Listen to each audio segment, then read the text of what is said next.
El carnicero de los Andes, la historia real de Pedro Alonso López. En los rincones olvidados de Colombia, Ecuador y Perú, entre caminos polvorientos y pueblos olvidados por el tiempo, se esconde una historia tan perturbadora que cuesta creer que sea real. Esta es la historia de Pedro Alonso López, conocido como el carnicero de los Andes, un hombre que confesó haber asesinado a más de 300 niñas, y que, increíblemente, quedó en libertad. Pedro Alonso López nació en 1948, en Tolima, Colombia. Su infancia fue una tragedia desde el principio. Era el séptimo de 13 hermanos, criado por una madre abusiva que ejercía la prostitución y que lo golpeaba sin piedad. A los 8 años, tras ser sorprendido tocando a su hermana menor, fue expulsado de su casa. Vivió en las calles, y en medio del abandono y el hambre, fue capturado por un hombre que lo llevó a una casa abandonada y lo violó. Esa experiencia marcó su psique de forma irreversible. Durante años, Pedro sobrevivió como ladrón, mendigo y ocasionalmente en reformatorios. Según sus propias palabras, fue en esos años cuando comenzó a gestarse en su interior un odio incontrolable hacia la sociedad y una necesidad oscura que no pudo contener. Ya en su adultez, Pedro comenzó a recorrer Sudamérica. Viajaba de ciudad en ciudad, cambiando de nombre y escondiéndose entre los más vulnerables. Su patrón era claro: buscaba niñas entre 8 y 12 años, generalmente pobres, con poca vigilancia y muchas veces en situación de calle. Se ganaba su confianza con dulces, promesas de ropa o comida, y luego las llevaba a lugares apartados. Allí, las violaba y las asesinaba. Sus crímenes eran fríos, metódicos y sin remordimiento. Su firma macabra era enterrar los cuerpos en tumbas poco profundas, o simplemente dejarlos en campos abiertos.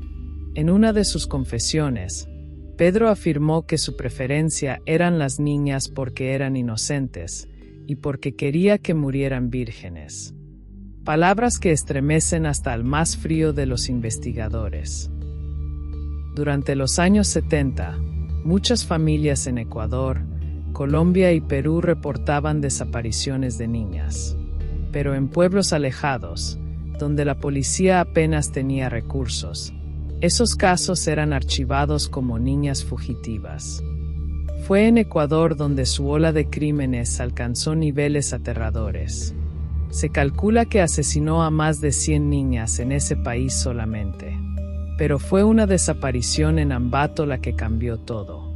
Una madre reportó la desaparición de su hija, y unos días después, una tormenta arrastró un cadáver infantil hasta la superficie de una zanja.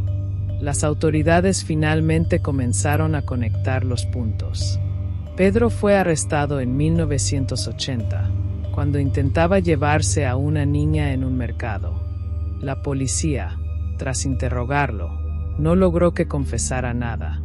Fue un sacerdote quien, bajo engaño, logró que Pedro hablara, y lo que dijo dejó a todos sin aliento.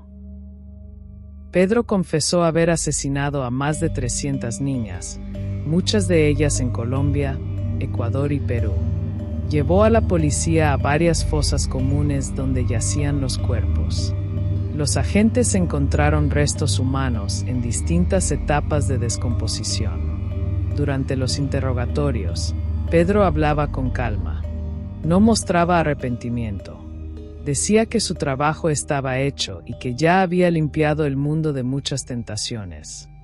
En Ecuador, fue condenado por 110 asesinatos, pero las leyes del país en ese momento no permitían sentencias superiores a 16 años de prisión. Sí, escuchaste bien, 16 años por más de 100 vidas arrebatadas.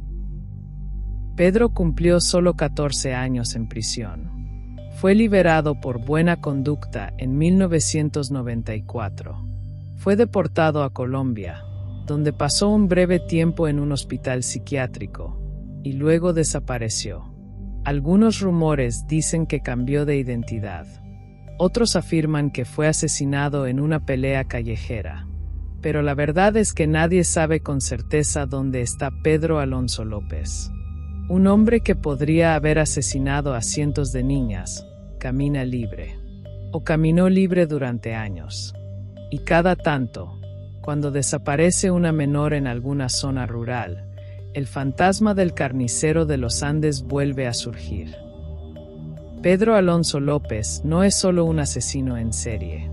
Es un reflejo de un sistema fallido, de una justicia débil y de una sociedad que ignoró el dolor de los más inocentes. Su historia no debería ser contada como una leyenda macabra, sino como una advertencia. Porque a veces, el verdadero terror no está en la ficción, está en lo que dejamos pasar frente a nuestros ojos. Si esta historia te impactó, considera suscribirte. Cada semana revelamos nuevas verdades ocultas, porque la memoria también es justicia.